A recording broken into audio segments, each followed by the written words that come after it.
တချို့လူတွေပြောတာရှိတယ်စိတ်ပီစီးနေတဲ့အချိန်စိတ်လေးကလေးဖွာလိုက်ရရင်စိတ်တက်တာရတယ်အရက်တောက်လိုက်ရရင်စိတ်ညစ်တာတွေပျောက်သွားတယ်အားလုံးပဲမင်္ဂလာပါခင်ဗျာ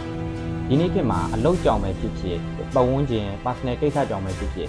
်တနည်းမဟုတ်တနည်းနည်းနဲ့စိတ်ပီစီးမှုတောင်ခံရတဲ့လူအများကြီးရှိရပါတယ်ခင်ဗျာခဏစိတ်ပီစီးမှုတောင်ခံရမယ်ဆိုရင်ကိုယ့်ရဲ့ကျန်းမာရေးကိုထိခိုက်လာနိုင်တဲ့အတွက်ရှော့ချဖို့နည်းလမ်းတွေကိုသိထားမယ်ဆိုရင်အကျိုးရှိပါတယ်ခင်ဗျာဒီနေ့မှာတော့ကျွန်တော်ကစိတ်ပီစီးမှုတွေကိုရှော့ချနိုင်တဲ့နည်းလမ်းတွေပြောပြပေးပါမယ်ထိရောက်တဲ့နည်းလမ်းနဲ့မထိရောက်တဲ့နည်းလမ်းဆိုပြီးနှစ်မျိုးခွဲပြီးပြောပြပေးပါမယ်ဘာလို့လဲဆိုရင်တချို့က relax လုပ်တယ်လို့နဲ့ကိုယ့်အတွက်အကျိုးမရှိတာတွေကိုလုံးမိနေလို့ပါစိတ်ပီစီးမှုတွေကိုရှော့ချဖို့ထိရောက်တဲ့နည်းလမ်းတွေကပထမတစ်မျိုးကစာဖတ်ခြင်းပါသူတည်တနာတွေအရလဲ6မိနစ်လောက်စာဖတ်လိုက်တာနဲ့ကိုယ့်ရဲ့ stress level တွေ68%လောက်ရောကြစေတယ်လို့တွေ့ရပါတယ်ခင်ဗျာကိုကစောက်တော့ကိုဖတ်လိုက်ပြီဆိုတာနဲ့ကိုယ့်ရဲ့အာယုံတွေကဒီစာအုပ်ထဲကိုပဲအာယုံစိုက်မိသွားပြီးဖြစ်နေတဲ့ stress တွေကနေကျင်းဝေးစေပါတယ်။နောက်စာဖတ်တာကိုယ့်ရဲ့အုံနောက်ကိုလည်းအနာပေးရရောက်လို့အရင်ထိရောက်တဲ့နည်းလမ်းလေးတစ်ခုဖြစ်ပါတယ်ခင်ဗျာ။နောက်တစ်မျိုးကတချင်းနားထောင်တာ။ဒီနည်းလမ်းကလည်းစိတ်ပီစီးမှုတွေကိုရှော့ချပေးနိုင်တဲ့နည်းလမ်းတွေပဲတစ်မျိုးဖြစ်ပါတယ်။သူတေသနာတွေအရလည်းနေ့စဉ်တစ်နေ့တစ်ခါလောက်တချင်းနားထောင်တဲ့လူကစိတ်ပီစီးမှုဟော်မုန်းတွေရောကြသွားပြီးတော့စိတ်အေးလက်အေးဖြစ်မှုစိတ်သက်သာမှုတွေပိုတိုးလာတယ်လို့တွေ့ရပါတယ်ခင်ဗျာ။နောက်တချင်းနားထောင်တာကစိတ်ပီစီးမှုကိုရောကြစေုံနဲ့မကဘဲကိုယ့်ရဲ့တနေ့တာပင်ပန်းနှမြောက်ကိုလည်းတက်တာစေပါတယ်ကျွန်တော်ဆိုရင်အလုပ်သွားတဲ့အချိန်ရောအလုပ်ကပြန်ရောက်တဲ့အချိန်ရောတချင်းနားထောင်မရှိဘာလို့လဲဆိုရင်အလုပ်မတွားခင်တချင်းနားထောင်တာကျွန်တော်စိတ်ကိုပို့ပြီးတော့ fresh ဖြစ်စေရလို့ခံစားရတယ်နောက်အလုပ်ကပြန်ရောက်တဲ့အခါတချင်းနားထောင်နေဆိုရင်ကျွန်တော်ပြင်ပန်းလာတဲ့ညတွေကိုတက်တာစေရလို့ခံစားရလို့နောက်တစ်မျိုးကလေ့ကျင့်ခန်းလုပ်တာလေ့ကျင့်ခန်းလုပ်တာလို့ပြောတဲ့အခါမှာလမ်းလျှောက်တာ jogging ပြေးတာဂျင်ဆော့တာအကုန်ပါပါတယ်ခင်ဗျာ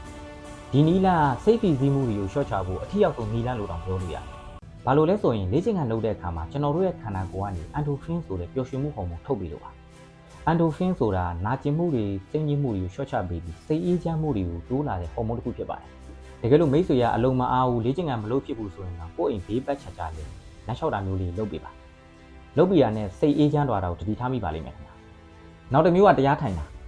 ာတရားထိုင်တာ stress hormone တွေအများကြီးရောကြစေတဲ့အပြင်ကိုယ့်ရဲ့စိတ်ကိုလည်းပြီးငြိမ်အေးချမ်းစေပါတယ်။အခြေခံအဆင့်ဖြစ်တဲ့ဝင်လေထွက်လေမှတ်ဆိုတဲ့အဆင့်ဆိုရင်တော့အများကြီးကျိုးရှိပါတယ်ခင်ဗျာ။ကျွန်တော်လည်းအခြေခံအဆင့်တရားထိုင်မှုတယ်။ဖုံဖုံတင်ပေးတာ။ဖုံဖုံတင်ပေးတာကဝင်လေထွက်လေမှတ်တခြားအကြောင်းအရာတွေဘာမှမတွေးနဲ့မြင်နဲ့မှတ်ကြားရင်ကြားတယ်မှတ်အဲ့လိုမျိုးလေးတူတင်ပေးတာ။တရားထိုင်နေတော့ကိုကဝင်လေထွက်လေပဲမှတ်နေတော့တခြား stress ဖြစ်နေတဲ့အကြောင်းအရာတွေမတွေးပြတော့မိတ်ဆွေလည်းလုပ်ကြည့်ပါ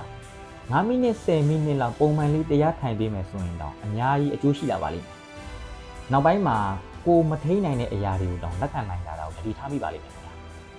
နောက်တစ်မျိုးကကိုချရတဲ့မိသားစုကိုတငယ်ချင်းတွေနဲ့အချင်းကုန်တာဒီနီလာအကောင်းဆုံးနီလာလို့တောင်ပြောလို့ရတယ်စိတ်ပီစီးနေတဲ့အခါမှာတယောက်တည်းနေရတဲ့ဆိုင်ရင်ကိုချရတဲ့မိသားစုနဲ့အချင်းကုန်တာအမိနေအတူတူစားတာနောက် TV အတူတူကြည့်တာမျိုးလေးအခုလိုမျိုးလုပ်ပေးမယ်ဆိုရင်ကိုယ်စိတ်ကပျော်လာပြီးစိတ်ပီစီးမှုတွေကိုကြောကြနိုင်တယ်။နောက်ကိုယ်တငယ်ချင်းတွေနဲ့တွေ့ဟာတာလေးတွေပြောပြီးရေမုံနေရမျိုးနောက်ဆုံးဗျာကိုကရင်ဖွင့်ခြင်းနဲ့ကိုဖြစ်နေတဲ့ပြဿနာတွေကိုပြောပြခြင်းနဲ့ဆိုရင်တော့တကယ်ချင်းကမင်းဒီလိုလေးလုပ်ကြည့်ပါလားဒီလိုလေးကိုအဆင်ပြေနိုင်တယ်ဆိုပြီးအကြံပေးလိုက်မယ်ဆိုရင်တော့ကိုမမြင်နိုင်တဲ့တခြားကိုမသိသေးတဲ့နီလန်းနေနဲ့ပြဿနာကိုဖြေရှင်းပြီးတော့ဖြစ်သွားဒီနီလန်းစိတ်ပီစီးမှုတွေကိုရောကြယုံနေမကဘူး problem solving skill တောင်ပိုကောင်းလာနိုင်တယ်နောက်ထပ်နည်းလမ်းတွေအများကြီးရှိတယ်ယောဂကျင့်တာတို့တခြားကိုစိတ်ဝင်စားတဲ့အရာတစ်ခုခုကိုလုပ်နေတာတို့ဒီနည်းလမ်းတွေကစိတ်ပီစီးမှုတွေကိုရှော့ချဖို့အတွက်အကောင်းဆုံးအထီးရောက်ဆုံးနည်းလမ်းတွေဖြစ်ပါတယ်အခုမထီးရောက်တဲ့နည်းလမ်းတွေကိုပြောရမယ်ဆိုရင်စိတ်ပီစီးနေလို့ဆိုပြီးဇောင်းကစားလုပ်တာတို့ဈေးဝယ်ထွက်တာတို့လုံးဝမလုပ်ပါနဲ့ခင်ဗျာဒီနည်းလမ်းတွေကစိတ်ပီစီးနေတာကိုမတက်တာတဲ့အပြင်ပိုလို့တောင်မှတိုးလာနိုင်ဘာလို့လဲဆိုရင်ကိုကစိတ်ပီစီးနေလို့ခဏတစ်ဖြုတ်ပျော်ခြင်းလို့ဆိုပြီးဈေးဝယ်ထွက်တယ်ဆိုပါတော့တချို့လူတွေဆိုရင်ရှိရအင်တာနက်ကနေအိတ်တွေဝယ်တယ်အင်ဂျီတွေဝယ်တယ်လိုတာမလိုတာတွေသူတို့မသိတော့ဝယ်တယ်နောက်နေ့လည်းရောက်ရောဟာငါမလိုအပ်တာတွေဝယ်မိနေပြန်ပြီခုကြံတဲ့ပတ်စံနဲ့ဒီလောက်ကုန်အောင်ဘလို့တုံးသွားပါမလဲစိတ်ညစ်ပါတယ်ဟဲဆိုပြီးဖြစ်သွားရောအဲ့မှာတပူပေါ်တပူဆင့်ဗျာအလိုလိုမှစိတ်ပီစီးနေပါတယ်ဆိုမှအခုပတ်စံကိစ္စပါထပ်တူလာရောနောက်ထပ်ရှိသေးရဲ့စိတ်ပီစီးနေလို့ဆိုပြီးစိတ်လိတ်တောက်တာတို့အရက်တောက်တာတို့ဘာမှလည်းမဆိုင်လုံးဝမလုပ်ပါနဲ့ခင်ဗျာတချို့လူတွေပြောတာရှိရယ်စိတ်ပီစီးနေတဲ့အချိန်စိတ်လိတ်ကလေးဖွာလိုက်ရရင်စိတ်တက်တာရတယ်အရက်တောက်လိုက်ရရင်စိတ်ညစ်တာတွေပျောက်သွားတယ် ဒါကခဏပဲပြောရရင်ပျော်ရွှင်မှုအတူရောင်နေလို့တောင်ပြောလို့ရတယ် stress ဖြစ်တိုင်းဒါဆေးလေးတောက်ကြီးဆိုရင် stress ဖြစ်တော့နောက်ဆုံးဆေးလေးဆွဲသွားပြီးကျန်းမာရေးထိခိုက်တာပဲဖတ်တယ်လွန်ခဲ့တဲ့2ပတ်လောက်ကကျွန်တော်တငယ်ချင်းတယောက်ဟာတာကြီးတငယ်ချင်းငါအလုပ်တွေများပြီး stress ပြီးနေလို့ပါတဲ့ဟုတ်ပါတယ်သူ့မျက်နှာလေးကြည့်တော့လေပျော့တိပျော့ဖက်ကလေးနဲ့ဒီနေ့တော့ငါလွတ်လွတ်လပ်လပ်ကလေးနေလောက်မယ်ကွာဆိုပြီးဘားရောက်သွားပြီဘားမှာအရက်ကလေးပါလေးတောက်ကနောက်နေ့လေရောက်ကိုလက်တွေကပ်ပြီးနှထင်နေလဲကိုက်လို့တဲ့အလုံးလုံးချင်းလေးပြောက်ပြီး stress တွေပါပူဖြစ်သွားတယ်နောက်ထပ်အများကြီးရှိသေးတယ်အစားတောက်တွေအများကြီးစားတာဂိမ်းတွေအများကြီးဆော့တာဘာဒိတ်ပဲမှမရှိပဲအင်တာနက်ပေါ်မှာအချိန်ဖြုံးတာဒါတွေအကုန်လုံးကစိတ်ပီစီးမှုတွေကိုမတက်တာသေးတဲ့အပြင်ပို့ပြီးတောင်ပြင်ပန်းလာစေ